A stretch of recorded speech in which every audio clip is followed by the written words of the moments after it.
Okay, so very good morning to all of you students. Myself Amit Baral, NEET गुरु चंडीगढ़।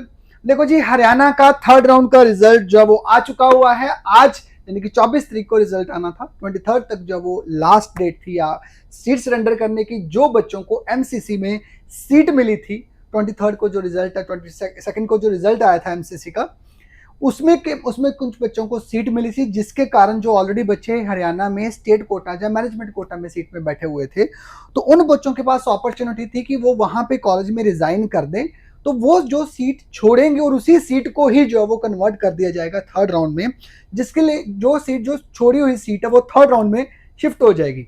तो सारी seats को कल जो है वो 5 बजे तक का टाइम था। उसके बाद जिन बच्चों ने वहां पे रिजाइन डाला, जिन बच्चों को सीट मिली हुई थी एमसीसी में, उनका नाम आ गया। यानी कि कुछ बच्चे एसडीटी में बैठे हुए थे, उनका मुलाना में नाम आ गया, तो उन बच्चों ने वहां पे जाके रिजाइन डाल दिया और जो सीट जो है वो वेकेंट होगी। जो वेकेंट सीट होने के बाद, जो सीट मैट्रिक्स आने के बाद, आज 24 तारीख यानी कि आज रिजल्ट हुआ राउंड थर्ड में, इसमें ड्रास्टिकली चेंज आया, अनएक्सपेक्टेड। यानी कि सीट भी बहुत ज्यादा बढ़ी हुई थी हर कॉलेज में, मैनेजमेंट कोटा में। तो एक बार चेक कर लेते हैं क्या रिजल्ट रहा इस बार। राउंड थर्ड का कट ऑफ क्या रहा। सबसे पहले big congratulation to all those candidate who got the seat in the third round. जिनकी अपग्रेडेशन हुई है उनको भी बिग कॉन्ग्रेचुलेशन। जिनको जो ऑलरेडी सीट फर्स्टली अलॉट हुई है उनको भी बिग कॉन्ग्रेचुलेशन। क्या करना है रिजल्ट आने के बाद, क्या करना है वो बाद में डिस्कस करते हैं। एक बार गो थ्रू कर लेते हैं जो एक्सपेक्टेड थी, बिकॉज काफी मुझे कॉल्स आ रही थी कि सर 2,70,000 रुपया, 2,70,000 रैंक के ऊपर बता रहे हैं। जितने यूट्यूबर्स हैं वो 2,70,000 रैंक के ऊपर बता रहे हैं, कोई 280 तक बता रहा है आदेश के लिए। बट ऑलरेडी मैंने बताया हुआ था, ऑलमोस्ट अपने क्लाइंट को भी बताया हुआ था। मैंने यूट्यूब के ऊपर, आप मेरे चेक कर सकते हो, उसमें मैंने मेंशन किया था कि जो वो इट विल बी जो वो राउंड अंडर 2 तक ही जाने रहेगा। 50 सीटों के आने के बावजूद आदेश 2 लाख क्रॉस नहीं करेगा। ठीक है, बट वही हुआ। क्योंकि आप हिमाचल का, हरियाणा का लास्ट ईयर का भी चेक करते हो ना, तो पैसे अगर ये सीटें ना बढ़ती तो ये जो है वो 150 तक बहुत मुश्किल तक जाना था। ये सीटें बढ़ने के बाद ही जो है वो 2 लाख पे पहुंचना था। 270 तक का तो कोई मतलब ही नहीं था जो वो आने का चांसेस का। ठीक है, so overall the conclusion is this, as per the demand बच्चों की बहुत ज्यादा बढ़ गई थी। MMU Sadopur is again upgraded. ठीक है, मैंने आपको बोला था कि एमएमयू सादोपुर जो है ये अपग्रेड होगा। ठीक है, और वही हुआ। इसने जज्जर को जो वो पीछे छोड़ दिया तीसरे राउंड में। चेक कर लीजिए, जज्जर को, एसजीटी को, तीनों को जब वो लीड करके लेके गया जी। ठीक है, कैसे गया देश। सबसे पहले राउंड 1 में 448 के ऊपर गया, फिर जो वो 398 के ऊपर गया। अल्टीमेटली थर्ड राउंड में मैनेजमेंट कोटा में आदेश क्लोज हुआ कितने नंबर के ऊपर, 400 स्कोर और 2,09,000 रैंक के ऊपर गया। ये थोड़ा सा चेंज कर दिया। ठीक है, 2 लाख रैंक के ऊपर जो वो क्लोज हो गया है। 2,99,039 जो रैंक के ऊपर क्लोज हो गया। अल्फलाहा जो है वो गया है 246 स्कोर के ऊपर। This is the last college of the Haryana. Haryana का सबसे लास्ट रैंक, जो क्लोजिंग रैंक जो कर रहा है, वो कौन कर रहा है, वो है अल्फलाहा। ठीक है, अल्फलाहा कॉलेज फरीदाबाद की जो रैंकिंग है वो सबसे नीचे गई है, 614 नंबर के ऊपर क्लोज हुआ है। Faculty of the medicine SGT Gurgaon, that is also most demanding Assam college. ठीक है, गुड़गांव का कॉलेज है, मैनेजमेंट कोटा में 270 के ऊपर। ठीक है, 270 स्कोर के ऊपर गया है। ये पीछे गया है, 30 नंबर गया, बिकॉज इसकी डिमांड थी। नेक्स्ट, अब आदेश के बाद जो वो सेकंड नंबर के ऊपर डिमांडिंग में जाने वाला कॉलेज, इस बार जो वो जो 5.5 जो स्टेटस पिछले साल जो वो अल्फलाहा को जो यहाँ पे अब आप देख रहे हो, सॉरी अल्फलाहा का नहीं, इसका वर्ल्ड कॉलेज का चेक कर रहे हो, तो ये जो वो वहां पिछले साल उसमें स्टेटस था एमएमयू सादोपुर का था। बिकॉज देखना, इस बार का rank MMU Sadopur is going to 453।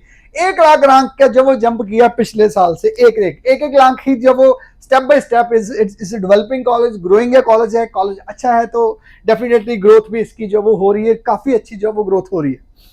Next is NC Panipat की बात करते हैं। फैकल्टी ये 270 नंबर के ऊपर गया, 5,33,000 रैंक के ऊपर एसजीटी गुड़गांव गया। उसके बाद एमएमयू सादोपुर 2,96,000, 4,53,000 रैंक के ऊपर गया। एनसी पानीपत की बात करते हैं, 3,93,000 रैंक के 62 318 नंबर के ऊपर एनसी पानीपत गया है। ठीक है जी, नेक्स्ट आ गया, that is world college of medical science Jhajjar. ठीक है, 2,62 स्कोर के ऊपर। ठीक है, 5,59,000 जब वो 5,59,839 रैंक के ऊपर क्लोज हो गया ये वर्ल्ड कॉलेज चेंजर। ठीक है, तो ये था मैनेजमेंट कोटा की जो मैंने कट ऑफ बता दिया आपको, बिकॉज सबसे ज्यादा बच्चे जो वो मेरे व्यूअर भी है, फॉलोअर भी है ज्यादातर, तो वो मैनेजमेंट कोटा वाले पंजाब के बहुत ज्यादा कैंडिडेट थे जिसमें जो जिन्होंने पार्टिसिपेट किया हुआ था। Full and finally I am very very happy about my client as well, जो मेरे फॉलोअर्स हैं उनके लिए भी। ऑलमोस्ट मेरा 100% जो भी मेरे कैंडिडेट थे हरियाणा के सारे सेटल्ड है now, so I am very happy for it.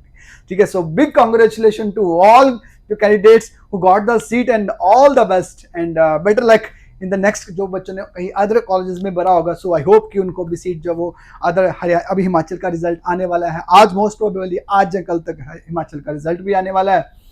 उसके बाद 28 को जब वो पोस्टपोन हो गया, पंजाब का रिजल्ट पोस्टपोन हो गया, 28 को जाएगा ये रिजल्ट। उसके बाद आप चेक कर सकते हो अगर आप देखना चाहते हो, फिर भी अगर आप, क्योंकि इन्होंने टाइम दे दिया हुआ है, 31 को इसकी ज्वाइनिंग का टाइम है। अच्छा, यानी कि 2-3 तरीक को आप ज्वाइन कर सकते हो। आपको दोनों में से अगर आपके पास ऑप्शन आती है, तो कुछ बच्चे ऐसे भी होंगे जिनका पंजाब में भी नाम आएगा, आदेश में भी नाम आएगा, तो बट मोस्ट प्रोबेबली अगर किसी बच्चे का आदेश कुरुक्षेत्र में नाम आता है और आदेश में बठिंडा में नाम आता है, तो preference should be given to Kurukshetra, it should not be to the Aadesh Bathinda अगर आपका नाम आता है। अगर नहीं आता है तो कोई बात नहीं, फिर तो चलो हरियाणा आपने अप्लाई नहीं किया तो that is a different matter. But almost जितने भी मेरे क्लाइंट्स से मोस्ट ऑफ प्राउडली कि मैं, क्योंकि देखो काउंसलर का काम होता है एक सही गाइडेंस करना, बिकॉज कुछ कितने सारे पैरामीटर्स है जो आपको नहीं पता होते, तो वो पैरामीटर देखने के बाद ही मैं जब वो चेक करता हूं कि क्या पॉसिबिलिटी बन सकती है, अगर बच्चे का वहां पे नाम आ सकता है अदर स्टेट में,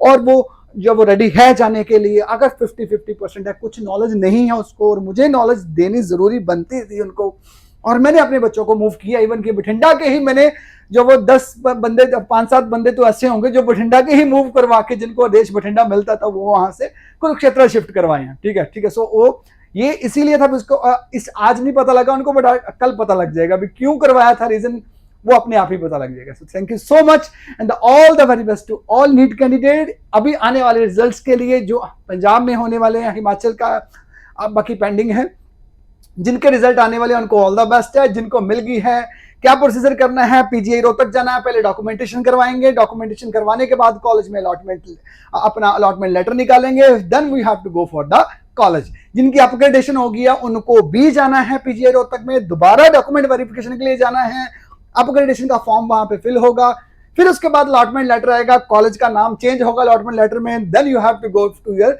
नेक्स्ट कॉलेज जो अपग्रेडेशन वाले हैं। कैसे कैसे चलेगा, everything will be discussed in the later on video. So thank you so much and all the very best to all NEET candidates.